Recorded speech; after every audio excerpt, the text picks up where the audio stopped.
lugar, una suerte de flexibilización al interior del proceso constitucional, una suerte de prescindencia de las formalidades normalmente impuestas por mandato de la ley. En segundo lugar, una suerte de preferencia por los trámites oralizados. No en vano, hoy en día se echa mano de instrumentos como por ejemplo las demandas, pero a título no escrito. Y por supuesto, un fomento decidido de los soportes virtuales o los soportes que nos brinda la tecnología. Allí, por supuesto, encontramos las fórmulas del WhatsApp o inclusive las videoconferencias como instrumentos de comunicación o de intercambio de lo que normalmente se encontraba sujeto a ciertos parámetros de tipo estrictamente escritural. Si hablamos de una legitimidad jurídica del amparo virtual, por otra parte, no dudaríamos también en partir de dos premisas. Consideramos que la presencia de esta variante especial de amparo se comprende perfectamente o se contextualiza en el escenario de lo que representa el modelo supranacional o el modelo por el que optan obviamente los sistemas jurídicos que proclaman una tutela internacional o de protección internacional de los derechos humanos.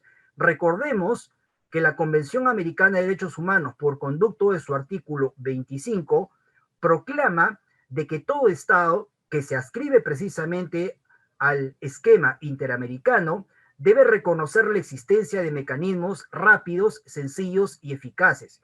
Si evidentemente estamos hablando de que lo que se trata es de otorgar fórmulas de tutela rápidas, sencillas y eficaces, no es una sorpresa que evidentemente aparezca en el escenario una fórmula muy especial o muy sui generis de amparo que precisamente se compadezca o sea consecuente con ese tipo de exigencias.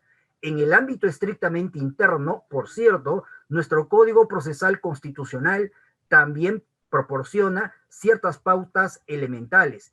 Si pasamos revista al título preliminar del Código Procesal Constitucional, nos encontraremos con una serie de principios que de alguna manera le dan motor o le dan fundamentación al correcto manejo de los mecanismos de protección.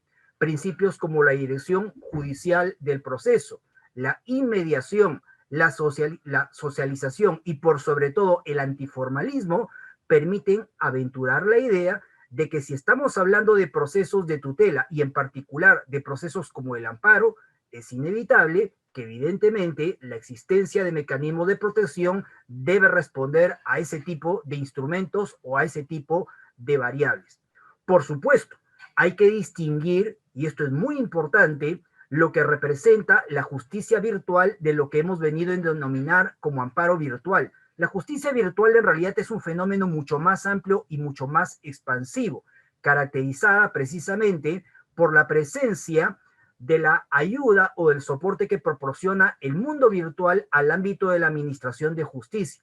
Dentro de esa esfera es que encontramos adscrito el amparo virtual, pero al amparo virtual como una modalidad especial de proceso constitucional que precisamente se justifica o se legitima en contextos de suyo sumamente importantes. Y es allí donde podemos aterrizar precisamente a aquello que podríamos denominar como contextos o escenarios o espacios precisos donde va a poder ser utilizada esta importantísima variante. Porque mucho cuidado, no se trata evidentemente de archivar lo que representa el amparo ordinario tal y como actualmente lo entendemos, sino de reconocer que pueden haber situaciones excepcionales que dentro de la propia estructura del amparo constitucional exijan respuestas de suyo atípicas. Y por eso nos hemos aventurado en considerar que los escenarios propicios en los que un amparo virtual podría o debería ser utilizado son aquellos que en primer lugar estén asociados a aquellos casos en los cuales de alguna manera se individualice restricciones que de alguna manera imposibiliten el promover con normalidad las demandas de modo escrito o cuando por el contrario nos encontremos con barreras u obstáculos de tipo burocrático que de alguna manera impidan evidentemente una administración de justicia entendida en términos ordinarios. Evidentemente también sería propicia la utilización del amparo virtual en aquellos casos en los cuales exista un notorio, incuestionable y evidente riesgo de irreparabilidad. No nos olvidemos que cuando se motoriza la administración de justicia y cuando se reclama por la tutela de derechos, siempre existe el riesgo, siempre existe el peligro de que los derechos de alguna manera puedan volverse irrecuperables. Y en ese escenario, la administración de justicia tiene que otorgar respuestas inmediatas o compatibles con la naturaleza de lo que representa una real tutela de urgencia. En tercer lugar, consideramos que una característica o un espacio en el que sería propicia la utilización del amparo virtual sería evidentemente aquel que responda a aquellas situaciones especiales donde se necesita una respuesta urgente, pronta o inmediata. Finalmente, y aunque esto no agote el repertorio de circunstancias, es necesario tomar en consideración que la presencia de modalidades como el amparo virtual estaría asociada en lo fundamental a aquellos supuestos de reclamos promovidos por aquellas personas que por alguna razón se encuentren dentro de aquellos grupos que denominamos vulnerables, porque evidentemente de lo que se trata justamente es de proteger a aquellos que más lo necesitan. Si nosotros pasamos revista al contenido de esta obra denominada El Amparo Virtual, vamos a poder apreciar que el caso que se somete precisamente a estudio es precisamente un caso que responde a todas y cada una de estas características. Un reclamo sumamente urgente, producido en circunstancias de suyo excepcionales, precisamente por una persona en condiciones de vulnerabilidad y que por sobre todo requiere una respuesta pronta, inmediata o urgente. De eso se ha tratado fundamentalmente. Y lo que más nos sorprendió o lo que más nos llamó la atención al momento de conocer de este caso fue la respuesta dispensada a nivel de la magistratura, que en nuestra opinión ha dado lugar precisamente al inicio o a la inauguración de lo que ha representado esta modalidad que hemos venido en llamar como amparo virtual.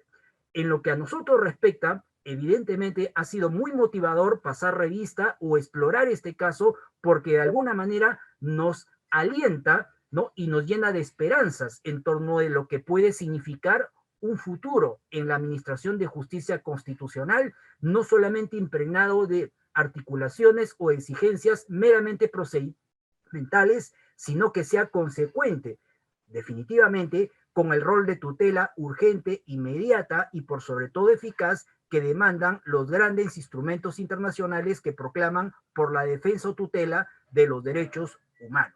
Muchas gracias. Muchas gracias, doctor Luis Sáenz Dávalos, nuestro director de publicaciones y documentación del Centro de Estudios Constitucionales del Tribunal Constitucional. Y nos honran en esta mesa digital, no virtual, de honor, los doctores Félix Enrique Ramírez Sánchez y el doctor Edwin Figueroa Gutarra, quienes se van a hacer cargo del comentario, de la reflexión, del análisis de esta publicación. Dejo en el uso de la palabra al doctor Félix Enrique Ramírez Sánchez, docente y magistrado del Poder Judicial. Adelante, doctor, bienvenido. Buenas tardes. Permítame en primer orden expresar mis saludos a quienes se encuentran en esta mesa de honor virtual, al doctor Ernesto Blumen Fortini, magistrado y presidente del Centro de Estudios Constitucionales, al doctor Manuel Miranda Canales, expresidente también del tribunal y magistrado de dicho organismo, al doctor Luis Sáenz Dávalos, el director de publicación y documentación de dicho Centro de Estudios, que nos ha precedido en este momento, y a nuestro buen amigo, al doctor Edwin Figueroa Gutarra, pues superior de la Corte Superior de Lambayeque y con un notado estudioso de la materia constitucional, así como a todas las personas que se encuentran presentes. Yo quiero iniciar más que todo una breve exposición. Antes de iniciar esta breve exposición, debo agradecer de sobremanera al Centro de Estudios Constitucionales del Tribunal, en la persona de su presidente y director de publicaciones, por la invitación cursada, pero sobre todo por el interés mostrado, como lo ha señalado, en reproducir y difundir los actuados del proceso constitucional de tutela de urgencia tramitados en el Juzgado Civil del Módulo Básico de la Esperanza de la Corte Superior de Justicia de la Libertad, el expediente 1214-2020, más conocido como el caso Verónica Paredes, cuya tramitación, pues, como bien tienen conocimiento, estaba a cargo del suscrito como juez titular de dicho órgano jurisdiccional y que se ha visto plasmado en esta obra llamado Al Amparo Virtual. Bueno, luego del comentario ya realizado por quien nos ha precedido, nuestro buen amigo con esa acuciosidad que lo caracteriza al doctor Luis Sáenz, me voy a permitir más bien, más allá del ámbito académico, realizar un breve relato y reflexión sobre el caso que ha producido o que ha generado esta obra publicada, pero desde una óptica más que todo de quien ha vivido y quien ha formado parte de dicha experiencia en esta práctica judicial. En suma, trataré de reflexionar, pues, de una manera muy telegráfica desde el ámbito del derecho vivo, pasando a explicar de cómo es que se originó este leading case, ¿no? Este caso, y a partir de ese drama humano vivido por una persona, Verónica Paredes, y por qué el órgano jurisdiccional afrontó dicho conflicto dando una tratativa muy distinta, como lo ha señalado, al proceso ordinario, por así decirlo, constitucional.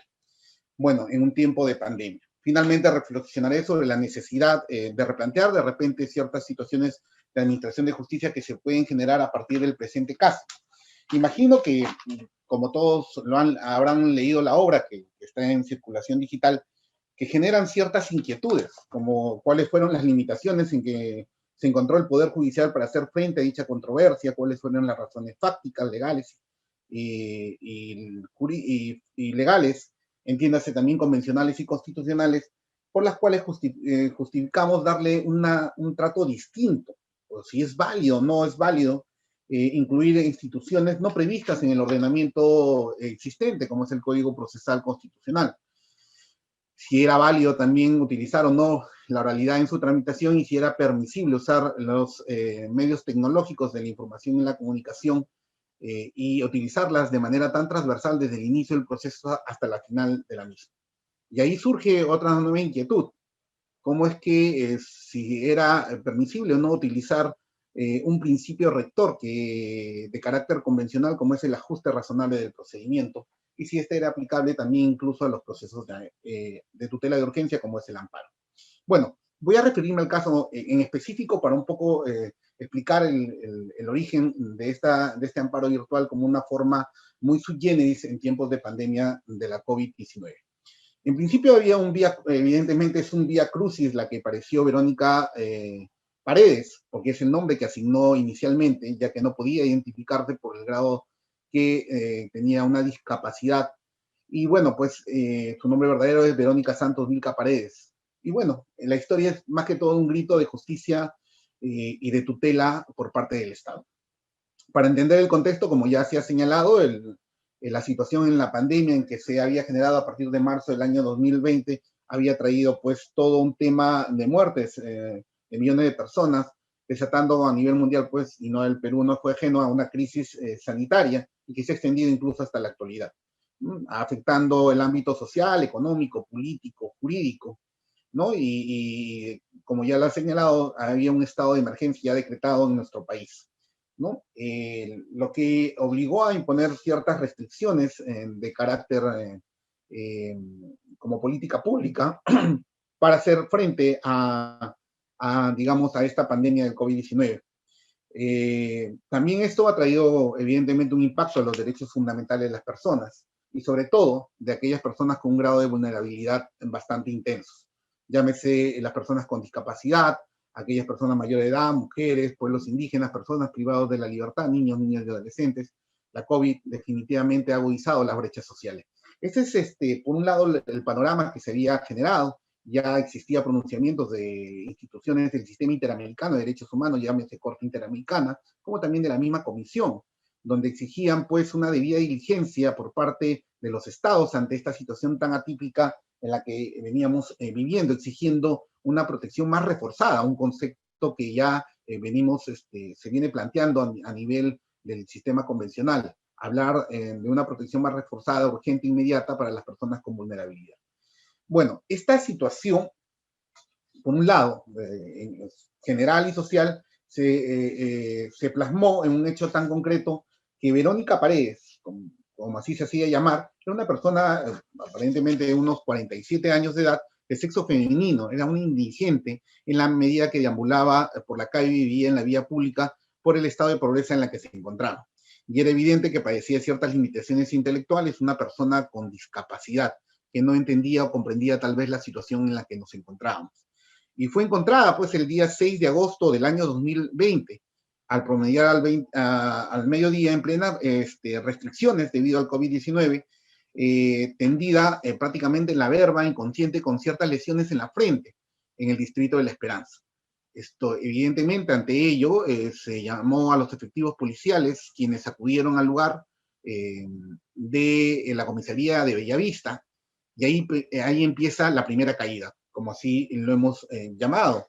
Es que en ese momento los efectivos policiales llamaron al 106 de SAMU, del Sistema de Atención Móvil de Urgencia, y al número telefónico 116 de los bomberos, a efectos de que brinden el apoyo de primeros auxilios a una víctima por el estado de inconsciencia en la que se encontraba, recibiendo como respuesta lo siguiente: que no tenían vehículos disponibles para brindar el apoyo requerido. Ahí nos encontramos ante una, por así decirlo, discriminación estructural, ya que los policías, pues, ante el tema de que podía haber una persona que puede estar infectada por COVID, no podía, pues, ellos acudirla de manera inmediata, sino que tenía que ver personas especializadas en el tema. Sin embargo, ante esa negativa, ocurre ya una segunda caída, y es que no quedó otra cosa que los efectivos policiales auxiliaran a la víctima tomando ciertas precauciones por temas de salud, desplazándolo en el vehículo policial, ¿no? Al Hospital Jerusalén de dicho distrito, siendo atendida justamente en la emergencia, donde la diagnosticaron con un TEC leve, procediendo a la limpieza de la herida, pero paralelamente a ello, fue sometida a una prueba de descarte rápido y cuyo resultado arrojó positivo por COVID-19, encontrándose en una situación de riesgo eminente en su salud y su vida misma, ya que la enfermedad podría afectar y empeorar no solamente el estado de salud de ella, sino por el grado de exposición directa con las demás personas con las que se encontraban a su alrededor, incluso las que estaban protegiendo en ese momento, como eran los efectivos policiales, se podía hablar de un riesgo inminente hacia terceras personas. Luego de conocer el estado de salud y la vulnerabilidad en la que se encuentra, el médico de guardia de dicho hospital, luego de la curación, y pese a saber del estado de abandono en la que se encontraba dicha persona, bastante vulnerable, la dio de alta y señaló que no podía tenerla dentro del establecimiento hospitalario. Una tercera caída fue que los efectivos policiales tuvieron que trasladarla, pues, a la comisaría de Bellavista, a sabiendas que tenía COVID-19. Entonces, la unidad de violencia familiar de dicha dependencia policial se comunicó vía telefónica con el encargado de la Oficina Municipal de Atención de Personas con Discapacidad. Es el órgano, efectivamente, que dirige una casa de refugio en la Municipalidad Provincial de Trujillo, el cual alberga justamente a personas con discapacidad, ¿no? Solicitando que preste el apoyo necesario. Sin embargo, dicho funcionario le manifestó vía telefónica a los efectivos policiales que por el momento no podría ser posible justamente la concurrencia a esa dependencia policial, ya que el equipo encargado no contaba con protocolo para el COVID-19, no pudiendo ser posible dicho apoyo brindado. La cuarta caída es que los efectivos policiales volvieron a comunicarse con el Ministerio de Desarrollo e Inclusión Social al promediar de las 4 de la tarde de aquel día, siendo atendidos por la coordinadora provincial, quien luego de escuchar el motivo de la llamada y lejos de prestar un apoyo institucional, las palabras fueron las siguientes: que no cuenta con equipo multidisciplinario para estos casos y no siendo su competencia, no podía realizar apoyo alguno, y que debería en todo caso comunicarse con el juzgado a fin de que ellos son los encargados de velar en esta situación. Bueno, en suma, podemos verificar que tanto los bomberos, SAMU, el Hospital Jerusalén, la Oficina Municipal de Atención de Personas con Discapacidad y el MIDIS realizaron actos, pues, evidentemente de indiferencia y desvalorización con respecto a Verónica Paredes, pese a que como instituciones estaban obligados justamente a preservar los derechos por su condición de vulnerabilidad de una persona discapacitada, ¿no? Estos, evidentemente, como ya se ha señalado, eran actos sistemáticos, prácticamente discriminatorios, de carácter estructural por parte del propio Estado. Es decir, el Estado estaba discriminando o rehuyendo más que todo la labor de velar por estos grupos vulnerables, más aún en una situación tan grave como era la pandemia, como es la pandemia del COVID-19. Entonces ahí genera un poco el tema del grito de justicia por parte de la persona. Estos efectivos policiales llamaron fuera del horario y las restricciones que también, porque no olvidemos que estábamos en la primera ola de la pandemia y donde solamente se permitía incluso las restricciones en el servicio de justicia por parte del Poder Judicial solamente para atender casos de urgencia y no presenciales. Entonces, ahí llamaron vía telefónica al suscrito, en calidad de juez, y expusieron más que todo la situación en la que se encontraban, solicitando pues una tutela de urgencia, teniendo en cuenta que incluso estábamos fuera del horario de trabajo. Entonces, ahí nos encontrábamos con algo o con una situación bastante atípica, ¿no? De discriminación, como ya se ha señalado, y por otro lado, la necesidad de una tutela de urgencia de manera inmediata, porque los entes que debían proteger justamente a las personas con vulnerabilidad, como se trataba el caso de Verónica Paredes, pues no estaban cumpliendo con dicha labor. Entonces, aquí vamos a exponer un poco lo que generó. Nosotros, en calidad de magistrados, realizamos lo que llamamos el test de vulnerabilidad.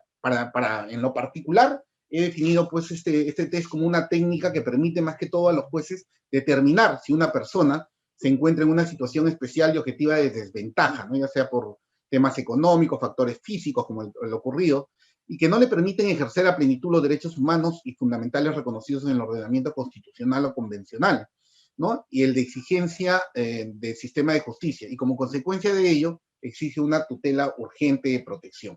Es decir, esta técnica me permite detectar qué grado de intensidad o de vulnerabilidad se encuentra Verónica Paredes. Este instrumento nos permite que los jueces y juezas en el marco de un Estado constitucional debe primar el tema de la defensa de los derechos fundamentales, y me ha permitido, en todo caso, generar por una convicción, y creo que los magistrados, los jueces, en un Estado constitucional de derecho tenemos firme una idea muy, muy clara, y es que, si bien es cierto, el derecho no es una ciencia exacta, nosotros prácticamente rige una ecuación matemática, por así decirlo, a partir de esta técnica de vulnerabilidad. ¿En qué sentido? Que en nuestro sistema convencional y constitucional de respeto de los derechos fundamentales y sobre todo de los grupos vulnerables, generan la siguiente ecuación: que a mayor sea la intensidad del estado de vulnerabilidad que pueda tener una persona o del accionante que requiere tutela judicial, mayor debe ser el grado de participación y adecuación del juez y del proceso mismo en cuanto a que debe darse un resultado más efectivo de tutela realmente efectiva. Es decir, si hay un grado de intensidad mayor, mayor debe ser la participación y mayor debe ser el grado de efectividad por parte del proceso. Lo que permite, en cierta manera, este test de vulnerabilidad a partir del sistema de convencionalidad de protección de los derechos fundamentales, actuar de manera inmediata y flexibilizar incluso el proceso a través de un principio rector que se llama, inspirado obviamente en los principios de debida diligencia y principio de intervención, a la que llamamos nosotros ajuste razonable. Entonces, veamos lo siguiente. El test de vulnerabilidad que se hizo a la recurrente o al escenario en el cual nos encontrábamos tenía 4 factores de intensidad. Era una persona con discapacidad evidente, era una persona incluso no identificada, ¿no? Porque no daba sus datos exactos, tenía la condición de mujer, el estado de pobreza en la que se encontraba, justamente por el estado de indigencia en la que se encontró y por padecer de la enfermedad del COVID-19.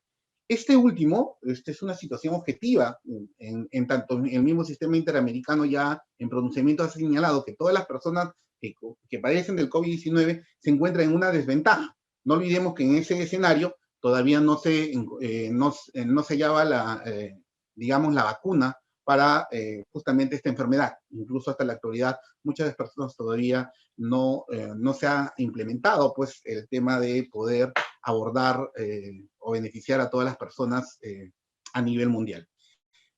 Entonces, esa vulnerabilidad generó en nosotros lo siguiente. Tenemos, por un lado, una situación de vulnerabilidad, factores de vulnerabilidad bastante altos, pero por otro lado también nos encontrábamos con un escenario bastante desolador. ¿Por qué razones? Porque ahí nos encontrábamos con el tema de las barreras de acceso a la justicia constitucional. El tribunal ya lo había señalado, pues, en el expediente 2703, en cuanto que a las barreras de acceso a la justicia es todo aquello que revela una exigencia de requisitos irrazonables, impertinentes o carentes de utilidad que no permiten una tutela jurisdiccional.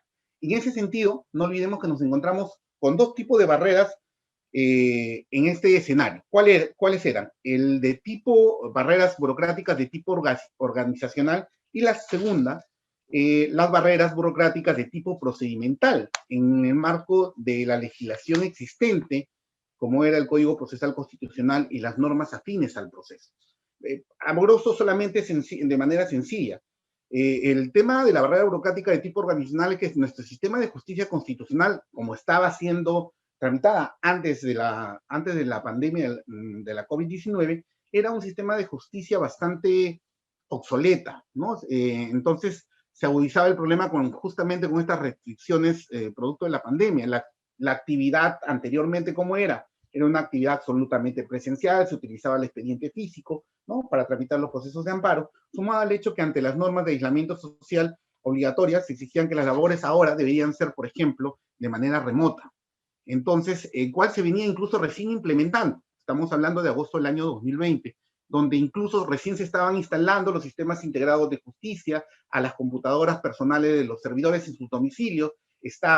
Existía el problema del analfabetismo judicial por parte incluso del propio personal del órgano jurisdiccional. Estábamos haciendo frente a una situación muy atípica y que nos exigía una celeridad. Es decir, a nivel organizacional ni siquiera se había aperturado digamos, mesas de partes virtuales. Lo que existía era correos electrónicos que se difundía para presentar las demandas.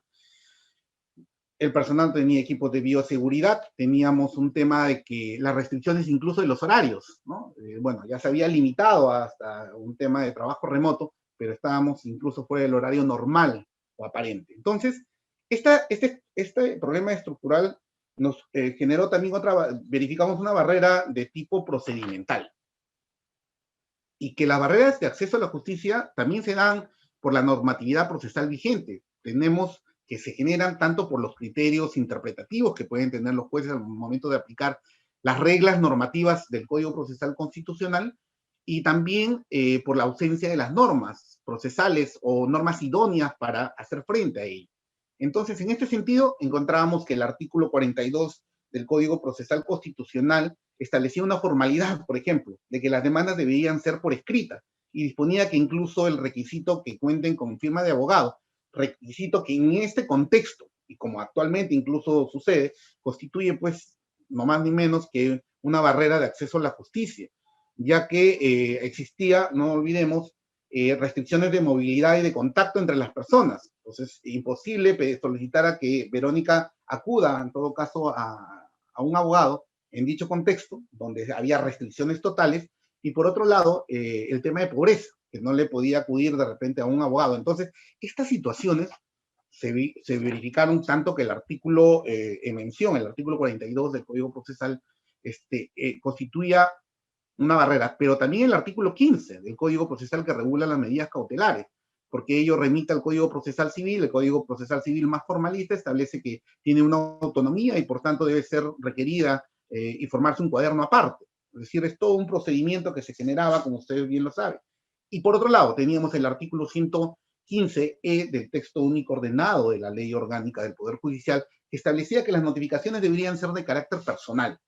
Para tiempos ordinarios, efectivamente, esto se llevaba a cabo, pero en momentos tan difíciles como las que nos encontrábamos en ese contexto, en la primera ola del COVID-19, pues eso era casi un imposible, ¿no? Por las restricciones, más aún si los propios trabajadores del Poder Judicial se encontraban dentro del grupo de vulnerabilidad. Y por otro lado, también verificamos que otra de las barreras es la ausencia de una regulación específica que permitía el uso de los medios tecnológicos y de la comunicación. O sea, nuestro Código Procesal Constitucional no lo establece de manera expresa, se daban algunas disposiciones por parte del Consejo Ejecutivo, pensando en los procesos ordinarios, se utilizaba pues el tema incluso de utilizar, digamos, el Google Meet, el Facebook, o cualquier otro mecanismo, el WhatsApp, por ejemplo, no está previsto en nuestra normatividad. Estamos hablando de agosto del año pasado. Entonces, entendemos que había una intensidad de vulneración, barreras de acceso a la justicia, y por otro lado teníamos que esta situación muy particular ya había desnudado un grave problema que hasta la actualidad incluso existe. Es que el amparo ordinario, como así se venía generando, o como conforme se veía tramitando en tiempos normales, resultaban totalmente insuficientes para hacer frente a un estado de necesidad muy particular y muy intensa, porque la necesidad de tutela de urgencia era en el momento, en ese momento. Entonces, aquí se genera pues la idea de una tutela reforzada. La tutela reforzada, dentro del marco de la convencionalidad, es que nos planteamos lo siguiente. Veamos que el amparo, en cierta manera, es, conforme establece el artículo 8 y 25 de la Convención Americana de Derechos Humanos, al margen del tema que lo establece también el artículo 200 de la Constitución y el Código Procesal Constitucional, pues ese es un mecanismo procesal rápido que trata de tutelar derechos fundamentales, o sea, materializar de manera muy efectiva. Pero no olvidemos que el amparo también así es considerado como un mecanismo convencional. O sea, la visión que entendíamos nosotros que debíamos tener respecto, y que tenemos respecto al amparo, hoy en día, o cualquier derecho de tutela, es que es un amparo convencionalizado.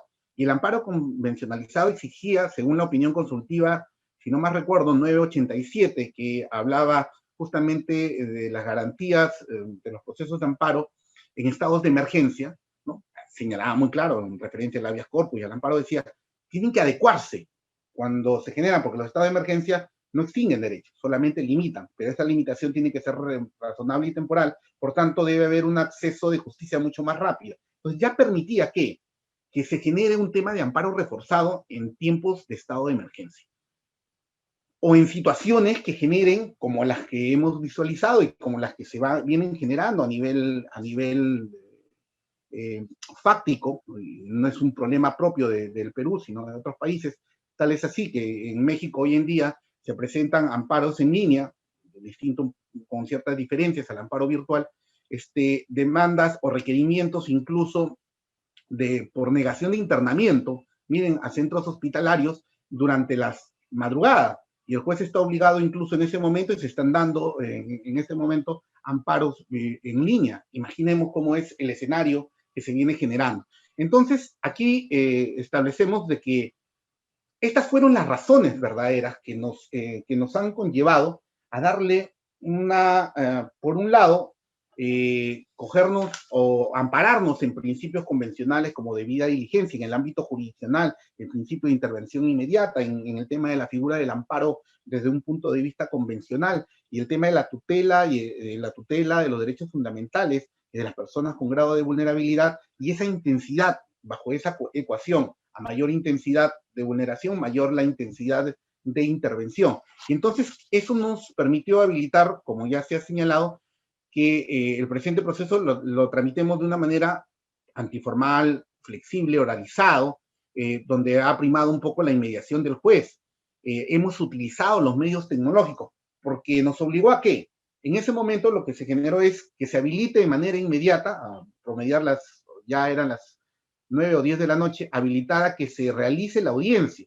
Como no podían presentar por escrito, había que darle una oralización como tal, o sea, romper esa barrera del artículo 42 como interpretación que es solamente limitativo, exclusiva, formal, de ser escrito, y entenderle en un sentido más amplio que pueda ser oralizado.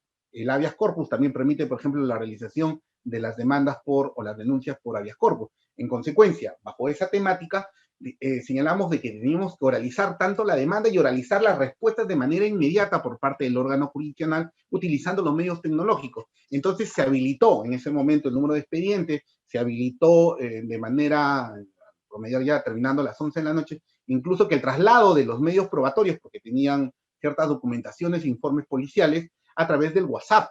Los WhatsApp a través del asistente del juzgado, fueron recepcionados de manera inmediata e ingresados incluso al sistema existente. Entonces, se trasladó y se hizo la comunicación bajo el marco de inmediatez. Verificamos, sin existir certificado, obviamente, de la discapacidad que padecía Verónica Paredes, verificamos esa situación y la situación en la que se encontraba de pobreza extrema, y también la que se encontraban los efectivos policiales, porque había, pues, una amenaza latente por así decirlo, de que se propagara la enfermedad de este virus.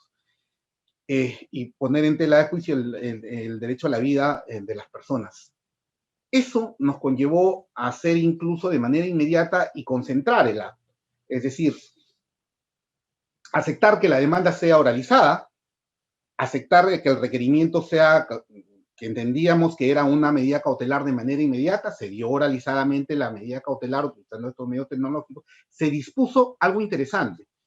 Es decir, no se acudió al Código Procesal Civil, sino que se estableció que en ese mismo acto se diera la cautelar un sistema de supervisión que se genere en el sentido de disponer de manera inmediata de que la señora sea hospitalizada para llevar un tratamiento y asegurar, porque era una persona que no comprendía la situación de las cosas por la discapacidad, necesitábamos darle una recuperación efectiva y poner a salvo su derecho a la vida y su salud y garantizar así a los terceros incluso. Y entonces, temporalmente, hasta localizar, identificar quién era, identificar a la familia, o disponer en todo caso, colocar en un lugar donde el Estado pueda brindarle pues ese tipo de protección. Y utilizamos algo que se utiliza en proceso de familia, es decir, hemos utilizado, flexibilizado o hacer un ajuste razonable a todo el procedimiento porque logramos, por así decirlo, que las personas, que el equipo multidisciplinario, el asistente social, el médico de la institución de la Corte de la Libertad, nos prestaran el apoyo necesario, una para identificar a la persona, ayudar, etcétera, etcétera. Esto ha conllevado que las notificaciones también sean de manera a través de WhatsApp. Nos comunicamos y remitimos los oficios también vía WhatsApp para que lo trasladen al hospital a promediar de las 12 de la noche, 1 de la mañana. Nos reportaron incluso que exigieron otra gran barrera, que no permitían el ingreso por parte y una orden judicial, lo que nos obligó incluso a las 5 o 6 de la mañana una conversación directa con la propia directora, ¿no? Explicándole cuáles eran los motivos y que era una orden judicial sin llegar al tema de remitir copias al Ministerio Público. Porque en puridad lo que necesitamos en ese momento es velar por la vida y la salud de dicha persona. Se aceptó, se logró luego en el procedimiento, todas las notificaciones fueron virtuales a través de notificaciones, todos los informes para hacerlo más viable eran incluso de manera oralizada, verbal, levantándose las actas de las llamadas telefónicas o los mensajes a través del WhatsApp y reportándolo dentro del procedimiento y disponiendo las medidas de manera inmediata durante toda la tramitación. Esto nos permitió identificar luego el nombre real, variar la medida cautelar porque ya se encontraba en mejores condiciones, dándole el apoyo incluso a la familia con una pobreza extrema, en la medicación, que hasta la recuperación total. Se recuperó la señora y bueno, pues logramos incluso emitir una sentencia, pese a que se dio un tema de sustracción de materia, no podíamos dejar de lado que el sistema también de protección de derechos fundamentales y convencionales, el sistema interamericano específicamente nos ayuda no solamente a proteger, prevenir, sancionar y restituir y erradicar dichas conductas. Por ende, estábamos obligados a un pronunciamiento de fondo al respecto. Bueno, esto en puridad, yo quería señalar que lo que hemos generado, en cierta manera, es aplicar esta institución que me parece elemental, que es el tema del ajuste razonable del procedimiento. No olvidemos que el juez se encuentra obligado en ese tipo de procesos a encontrar, a mi modo de ver, un remedio judicial idóneo para efectivizar y maximizar los derechos fundamentales en discusión, ¿no? Ello en el marco de un estándar impuesto, como ya le he señalado, por el principio de la debida diligencia y de una actuación rápida frente a la vulneración de derechos fundamentales. Entonces, ¿qué es el ajuste razonable? El ajuste razonable justamente debe ser entendida como una regla de conducta que debe desplegar el juez durante el proceso especial, donde sea incluso el proceso de amparo, donde se discuten derechos fundamentales de personas vulnerables, como las personas con discapacidad, y que se materializa como reinterpretando, modificando, adaptando, ajustando, flexibilizando las normas procesales existentes de manera razonable para garantizar una verdadera tutela procesal efectiva y protección de derechos fundamentales. Entonces, no olvidemos que para nosotros este principio de ajuste razonable en verdad están reconocidos en los sistemas normativos internacionales, en la Convención Interamericana con las personas con discapacidad, del adulto mayor, en el tema del derecho a los niños. está hecho justamente para las personas con grado de vulnerabilidad. En consecuencia, estas han sido las razones verdaderas por darle un matiz distinto y que ya nuestro amigo Luis Sáenz lo ha explicado de una manera muy prodija y muy puntual. Entonces, el amparo virtual está hecho para cuestiones excepcionales, de tutela de urgencia, de necesidad de evitar un tema de que los derechos sean vulnerados sean irreparables. Entonces, no olvidemos que, y también que eso tiene una gran responsabilidad de los jueces de primera instancia. No olvidemos que los jueces del Poder Judicial somos los jueces garantes, en primer orden, o en primera línea de batalla ante el COVID, de garantizar los derechos fundamentales de las personas. Eso se ha visto plasmado pues, en este libro del amparo virtual, que es una práctica judicial no perfecta, pero evidentemente que puede ir explorando, mejorando, reforzando y replanteando tal vez algunas modificaciones necesarias al Código Procesal Constitucional, pero ya se viene generando a partir del derecho vivo y de la jurisprudencia. Eso es lo que tengo que señalar un poco para hablar del tema concreto que ha conllevado pues, a que estos actuados judiciales sean publicados en esta gran obra y agradeciendo siempre al Centro de Estudios Constitucionales por permitir justamente difundir esta práctica judicial que es muy importante en un Estado convencional de derecho. Muy agradecido. Gracias por todo. Bien, vamos a continuar con los comentarios, los análisis, las reflexiones, el escarbar cada detalle de esta publicación en las palabras del doctor Edwin Figueroa Gutarra, docente y magistrado del Poder Judicial. Adelante y bienvenido. Muchas gracias. Muy buenas noches con todos. Mis primeros saludos al doctor Ernesto Blume Fortini, director del Centro de Estudios Constitucionales y magistrado del Tribunal Constitucional. Al doctor Luis Sáenz Dávalos, director de publicaciones del Centro de Estudios Constitucionales. Bueno, y de manera muy especial, mi saludo y felicitación al doctor Félix Ramírez Sánchez, que es pues propiamente quien explica el día de hoy el alcance de este proceso que efectivamente puede llamarse, como dice la doctrina norteamericana, un leading case, ¿no? O sea, un caso líder, un caso emblemático que permite establecer, creo yo, líneas importantes en la jurisprudencia nacional. Quisiera también tomarme la licencia de saludar al doctor Manuel Miranda, que está en línea, magistrado del Tribunal Constitucional.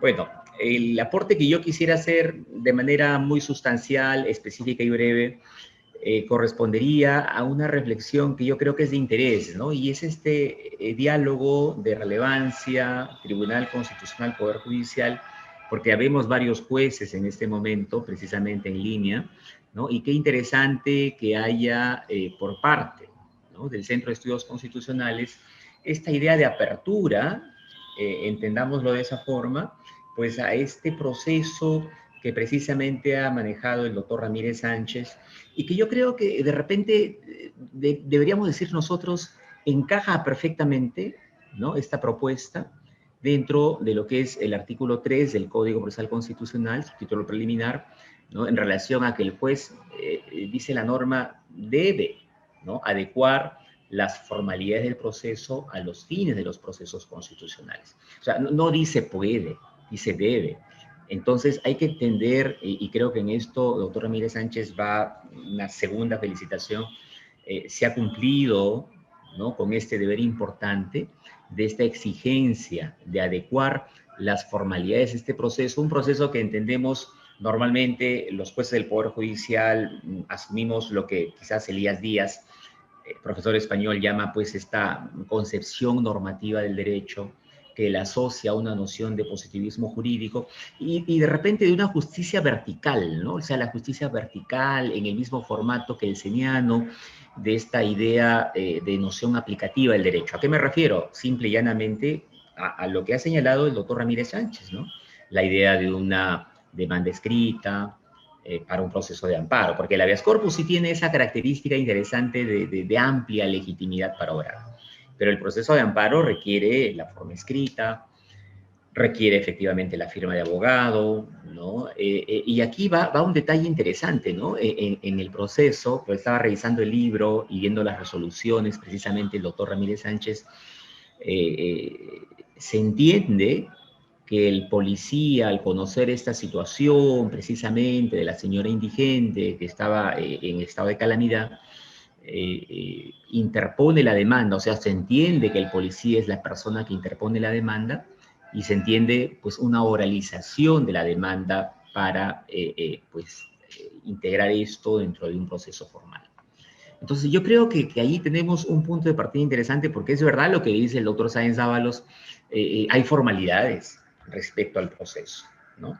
Y si nos vamos a ese molde que el seniano, del cual estamos hablando, efectivamente es verdad, pues no hay una noción de formalidad, ¿no? Kelsen y Norberto Bobbio después completaban estas reflexiones interesantes cuando decían que el ordenamiento jurídico goza, ¿no?, de esos caracteres de unidad, coherencia y plenitud, pero que en buena cuenta nos llevan a una noción formalista, ¿no?, de que el ordenamiento jurídico debe tender a ser perfecto, ¿ya? Y la idea no es sino, pues, digamos, entender una noción aplicativa de la ley. Y es más, o sea, salimos de la universidad precisamente con ese formato de pensamiento, salimos, se dice, a defender las leyes, ¿no?, los códigos, la Constitución, ¿ya? Pero el punto es que llegan circunstancias muy complejas, lo han descrito muy bien quienes me antecedieron el uso de la palabra, como una pandemia, ¿no?, que efectivamente pues nos ha cambiado los patrones de comportamiento en todos los aspectos. Y es verdad, ¿no? Se determina el estado de emergencia a mediados de marzo del año pasado, y pues se produce una prácticamente paralización casi integral, ¿no?, si no al 100%, casi al 100% del Poder Judicial, porque recuerdo yo que nos llama a nuestra institución para apoyar en sala de emergencia, ¿ya? Estuvimos viendo inicialmente solo procesos de habeas corpus, prisiones preventivas y detención de menores, internamiento preventivo de menores, y los primeros días de trabajo arrancamos prácticamente desde marzo, segunda quincena del año pasado, todavía manejábamos un formato de justicia formal, o sea, la idea de que había que recibir el expediente, de que había que darle pues la tramitación formal del caso, ¿no?, habilitar una mesa de partes de emergencia en el Poder Judicial para ese ingreso extraordinario de expedientes, ¿ya? Y eso ha ido, miren ustedes, cambiando poco a poco desde el mes de junio, poco antes, porque ya comenzamos a realizar audiencias virtuales al 100%. Hoy en día, prácticamente el 100% de audiencias del Poder Judicial pues es de orden virtual, ¿no? O sea, son encuentros en el ciberespacio, como nos toca ahora desarrollar precisamente un encuentro virtual que efectivamente responde a una situación extraordinaria, ¿no? Entonces ya no tenemos las audiencias presenciales, salvo, pues digamos, algunas cuestiones muy de emergencia. Pero yo quiero también aquí anotar, y entendámoslo también como algo muy importante, que el impulso, ¿no?, de esta justicia, si queremos llamarla virtual, tuvo sus arraigos iniciales en el Poder Judicial allá más o menos por los años 2008, 2009, en los cuales el Poder Judicial emite las primeras directivas para que se pudieran impulsar cierto tipo de audiencias virtuales. O sea, estábamos en una situación muy inicial y las audiencias de este tipo, ¿no?, virtuales, las que ahora manejamos en la plataforma Google Meet, eran prácticamente excepcionales, ¿no? Sin embargo, pues el punto es que han transcurrido todos estos años, se ha estado tratando de, pues, cada vez impulsar un poco más, sobre todo en el ámbito penal, ¿no? O sea, estamos hablando de audiencias con el nuevo modelo oral, después la justicia laboral se inserta dentro de este esquema, estamos hablando ahora de la justicia civil, también se oralice,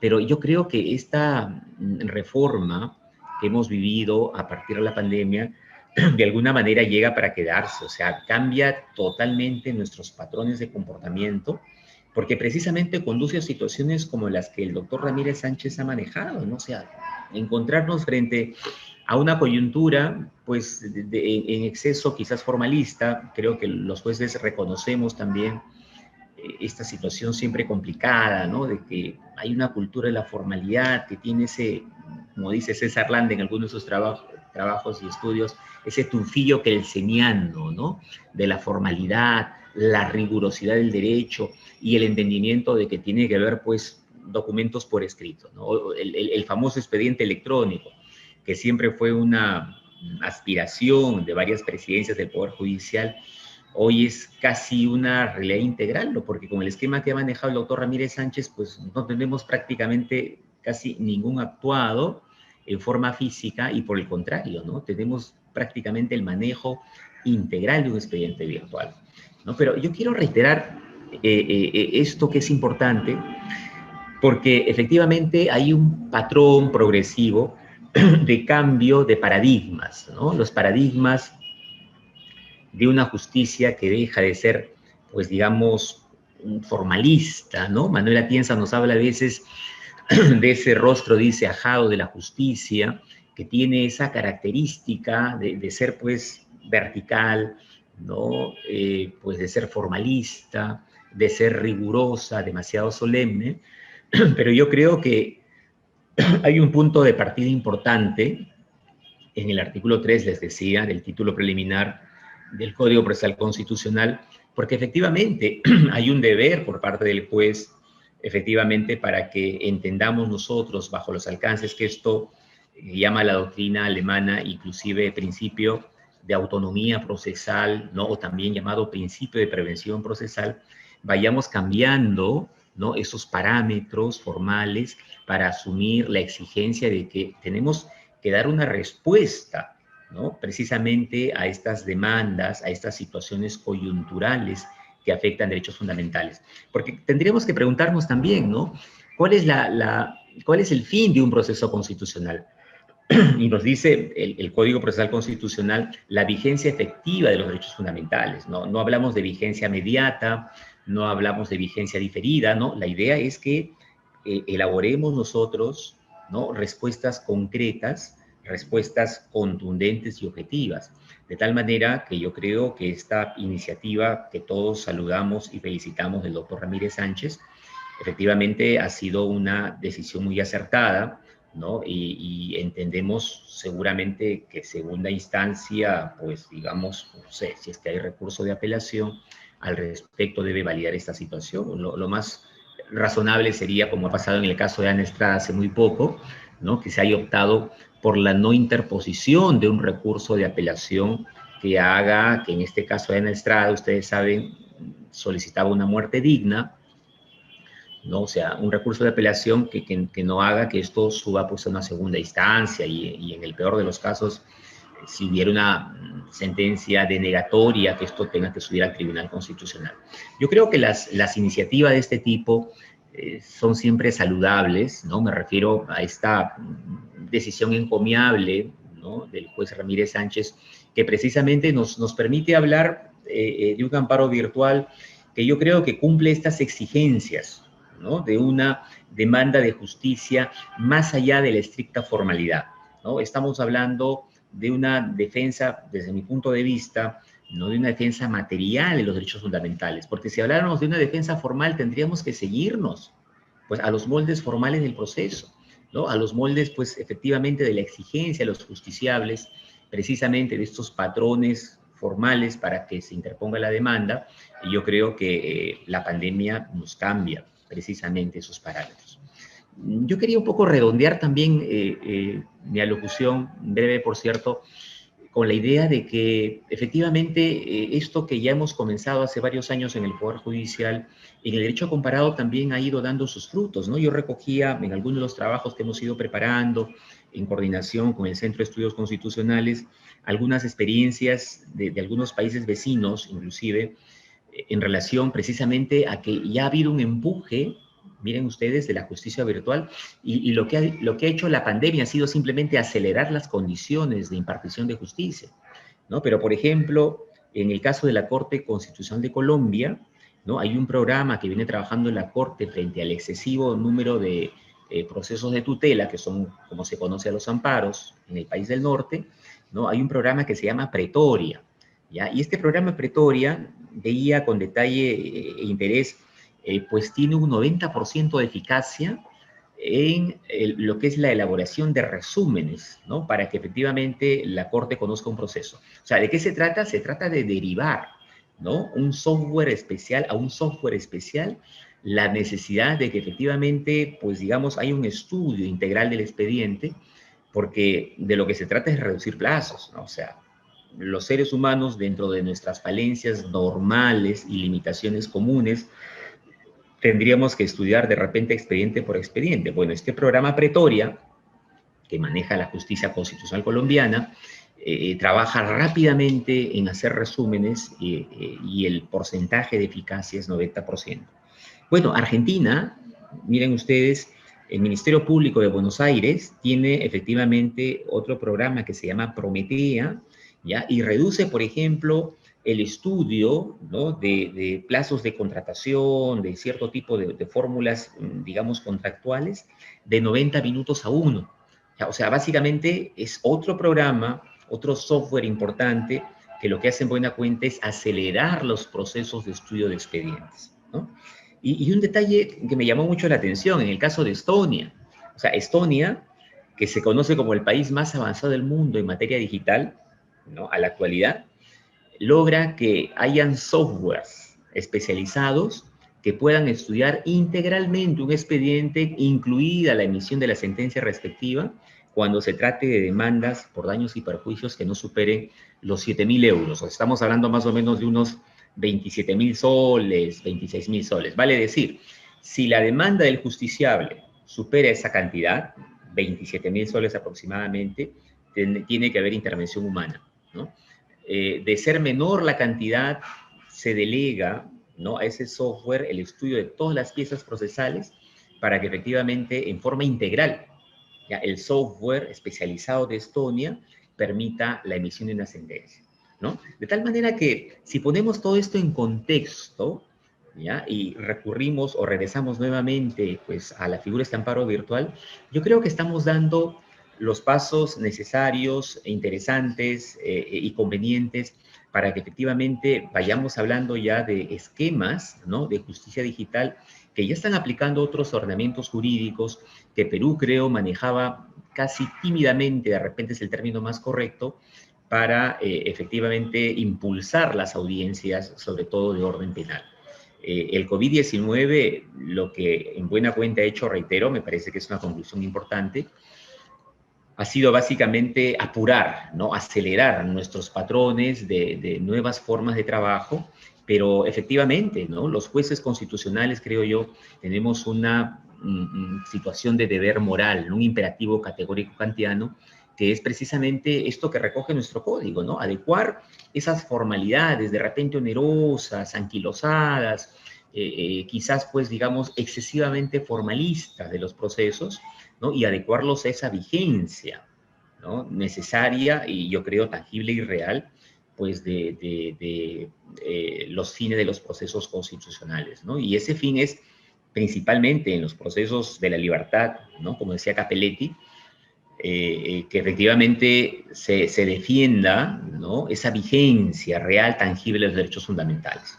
De tal manera que yo creo que estamos frente a un panorama, por cierto, halagüeño, ¿ya? Y concluyo con esta idea, pues, que siempre defendía también el maestro Carpizo, ¿no?, ilustre maestro mexicano, cuando hablaba, pues, digamos, del famoso self-restraint, ¿no?, que era una especie de autocontrol, decía, del Tribunal Constitucional en la emisión de sus fallos, porque decía en buena cuenta, hay la necesidad de tender puentes, ¿no?, entre la justicia constitucional y otros sectores de la sociedad. Yo creo que aquí la sentencia del doctor Ramírez Sánchez cumple plenamente ese fin, porque efectivamente no se tiende puentes hacia la sociedad, no se incurre en esa, de repente, respuesta quizás excesivamente formalista del juez, de pedirle, ¿no?, pues a la persona afectada, señora, presente su demanda por escrito, confirma del letrado y se le va a atender. No, yo creo que en esa exigencia de tender puentes, ¿no?, a la sociedad, nos encontramos precisamente con ejemplos como este, ¿no? Y yo creo que hay que saludar esa iniciativa, felicitarla, y qué bien por el Centro de Estudios Constitucionales, que ha recogido propiamente, pues, los actuados de este expediente y ha pues, publicado este libro, que yo creo que nos queda como una lección para jueces del Poder Judicial, ¿no?, y para la misma justicia constitucional, señalando parámetros de importancia. Muchas gracias. Bien, así culminamos los comentarios de esta publicación del Centro de Estudios Constitucionales, El Amparo Virtual. Palabras de clausura de este importante evento presencial remoto, con las palabras de nuestro director general del Centro de Estudios Constitucionales, magistrado y expresidente del Tribunal Constitucional, doctor Ernesto Blume Fortini. Adelante, doctor, bienvenido. Muchas gracias. Un saludo muy especial a todos ustedes, al doctor Manuel Miranda Canales, magistrado del Tribunal Constitucional y expresidente del mismo, a nuestros invitados del día de hoy, el doctor Edwin Figueroa Gutarra y el doctor Félix Ramírez Sánchez, y también a los funcionarios del Centro de Estudios Constitucionales en la persona del doctor Luis Sáenz Dávalos, que es nuestro director de publicaciones. Antes de proceder a la clausura, yo quería, por un lado, agradecer muy sinceramente la importante participación de nuestros invitados y de nuestro director de publicaciones, que nos han hecho una explicación bastante prolija de la importancia del significado de este libro que recoge un caso de la vida real. Y un caso de la vida real que demuestra desde mi particular punto de vista cómo debe actuar un juez cuando se produce un fenómeno que es muy común en la vida y es muy común en el derecho, que es el siguiente: cuando la realidad supera la previsión normativa del legislador. Es decir, ¿qué hacer cuando un caso, por diversas motivaciones, reclama del juzgador una respuesta, a pesar que esa respuesta no está expresamente prevista en la norma, o a pesar que la norma prevé situaciones, pero que no calzan exactamente con el caso concreto? Y entonces, frente a esa situación, a ese reclamo de la realidad, de una respuesta de la justicia, de una respuesta de real impartición de justicia, yo creo que este caso refleja cómo un juez imbuido de, por un lado, una clara visión de cuál debe ser el eje de preocupación del juez constitucional, que en los procesos de defensa de los derechos es el derecho invocado por la parte accionante.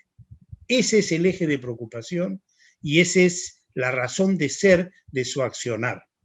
Yo observo a veces con preocupación cómo algunos jueces, incluso constitucionales, se salen de ese eje y resuelven no pensando en el derecho del accionante, sino en otros aspectos. Muy respetable posición, pero que yo la observo como una desnaturalización de lo que debe ser el eje de preocupación de un juez constitucional.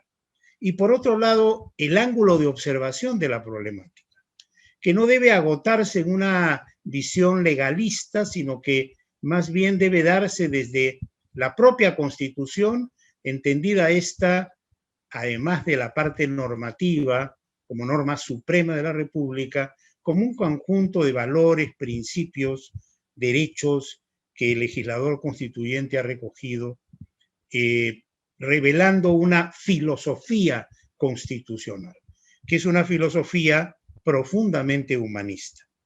Entonces, frente a esta situación que supera la previsión normativa del legislador, el juez debe actuar impregnado de una clara posición de cuál debe ser su eje de preocupación y cuál debe ser el ángulo de observación de la problemática.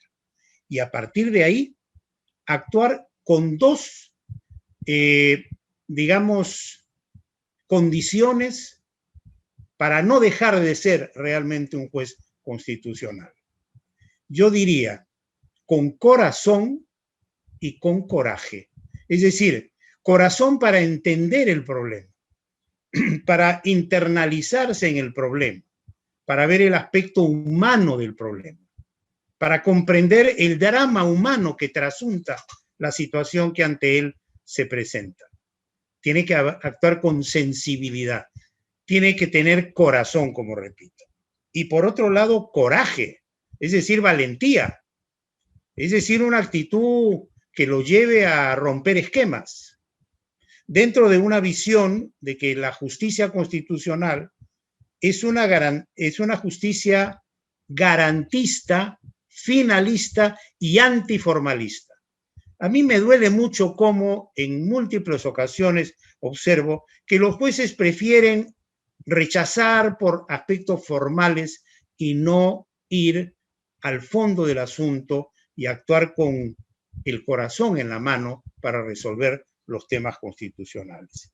Y este es un caso entonces que resulta, pues, sin lugar a dudas, un caso paradigmático.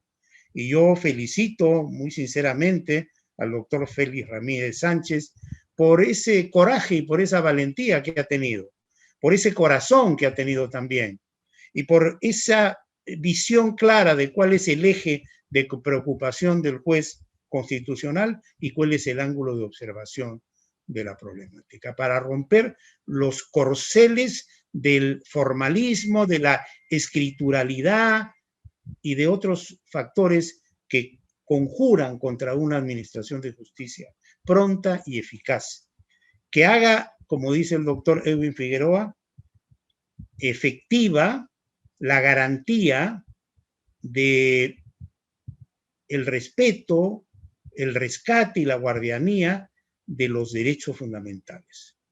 Porque la justicia constitucional, como lo dice el Código Procesal Constitucional en su artículo 2, tiene dos fines: garantizar la supremacía normativa de la Constitución y garantizar la vigencia efectiva, como lo enfatizó el doctor Edwin Figueroa, efectiva de los derechos fundamentales. Es decir, no una vigencia teórica, una vigencia vista con cierta distancia, sino debe garantizar que ese derecho sea cumplido aquí y ahora, sea un derecho objetivado en la realidad que implique la superación de esa situación y el rescate del derecho. Y todos estos elementos se dan en este caso.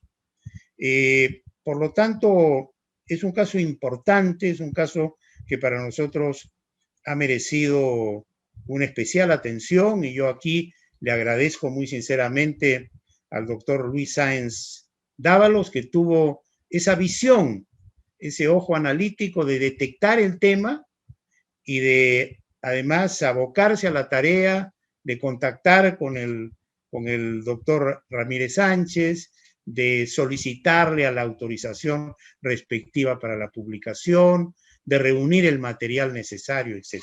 Este es un libro en donde, a la par de un estudio introductorio que hace el doctor Luis Sáenz Dávalos, es un libro en donde estamos recopilando o reproduciendo el expediente virtual, es decir, lo que aconteció y que se fue traduciendo en algunos documentos, pero no como condición, sino como simplemente constancia de lo que se hizo.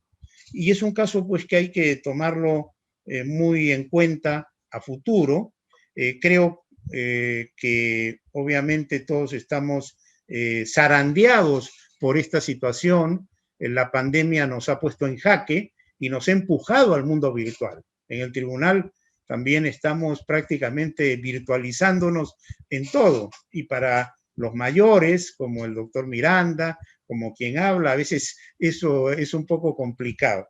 En lo que a mí respecta, ya yo creo que he remontado y estoy superando los problemas iniciales, pero nosotros hacemos nuestras sesiones de pleno virtuales, hacemos nuestras audiencias virtuales, firmamos digitalmente nuestras resoluciones, hemos escaneado todos los expedientes, trabajamos con nuestros asesores mediante reuniones virtuales ya sea en Zoom o ya sea en Google Meet. En fin, estamos bastante virtualizados, dicho sea de paso, lo cual a mí me llena de satisfacción. Pero falta mucho por hacer y por lo tanto, vuelvo a reiterar una vez más, este es un caso pues que nos debe llevar a su estudio, a su análisis y de ahí sacar conclusiones, recomendaciones, en fin, como siempre ocurre en el ámbito doctrinario, en que un caso especial motiva pues muchas situaciones positivas que redundan en mejorar una determinada situación. Esto era lo que yo quería decirles. Vuelvo a reiterar una vez más mi agradecimiento a nuestros invitados, al doctor Félix Ramírez Sánchez, al doctor Edwin Figueroa Butarra, quien conozco desde hace mucho tiempo y es un muy directo amigo y además colega y compañero en trajines constitucionales, en lo que podría llamarse esa gesta invisible que llevamos para consolidar nuestro Estado constitucional y nuestro sistema constitucional. Dicho esto, con mucho agrado, a nombre del Centro de Estudios Constitucionales y del propio Tribunal Constitucional, doy por clausurada esta ceremonia de presentación del libro El Amparo Virtual. Eso sería todo. Buenas noches y hasta pronto.